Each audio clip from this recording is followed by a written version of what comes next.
নমস্কাৰ সকলোকে। আমাৰ গাঁৱত হৈছে 3 দিনীয়াকৈ শ্ৰীমদ ভাগৱত পাঠ। আজি হৈছে ইয়াৰে ছেকেণ্ড ডে। সেই ৰাতিপুৱাই ধুনীয়াকৈ গা মূৰ ধুই আমি গ'লোঁ গেটটো চাবলৈ। আৰু কলপুলিখিনি যে দেখিছিলে, আমাৰ ইয়াত ভাগৱত হ'লে চবৰে সকলোৰে ঘৰৰ পদূলিত এটাকৈ কলপুলি আৰু এখনকৈ গামোচা এনেকৈ ওলমাই দিয়ে। আৰু আমাৰ এইখিনিত সকলোতকৈ ভাল লাগে, বিকজ আমাৰ এইখিনিতে 14 ঘৰমান মানুহ আছে আৰু সকলোৱে মিলি নিজৰ পদূলিত নিদি এয়া ৰাস্তাতে এনেকৈ দি দিয়ে।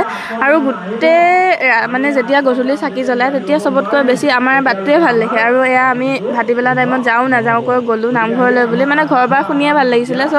গ'লোঁ, যাই ধুনীয়াকৈ নিৰ্মালি ল'লোঁ আৰু বাইদেউক মই আগবঢ়াইও আনিছোঁগৈ। তাৰপিছত আমাক দিলে চাকি জ্বলোৱা কামটো। এয়া গোটেই বাউণ্ডাৰীটো আমি চাকি জ্বলালোঁ। তাৰপিছত চাকি জ্বলাই আকৌ গেটতো চাকি জ্বলাব দিলে। আমি গেটত চাকি জ্বলাব আহিলোঁ। তাৰপাছত আমি যিহেতু ছোৱালী মানুহ, অভিয়াছলি আমি ফটো উঠিমেই। গোটেইখিনি এয়া চাকি জ্বলাই কৰি লৈ ফটো উঠিলোঁ।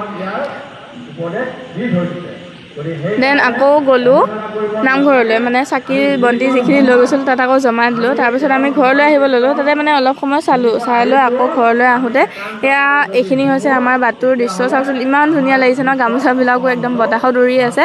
আৰু কেতিয়াবা গামোচা চুৰো হয় বাৰু। তাৰপিছত অহাকালি যিহেতু ভাগৱতৰ শেষৰটো দিন, সেইকাৰণে বৌহঁতে ৰাতিয়ে চব্জিখিনি কাটি থ'লে। আজিলৈ ইমানখিনি।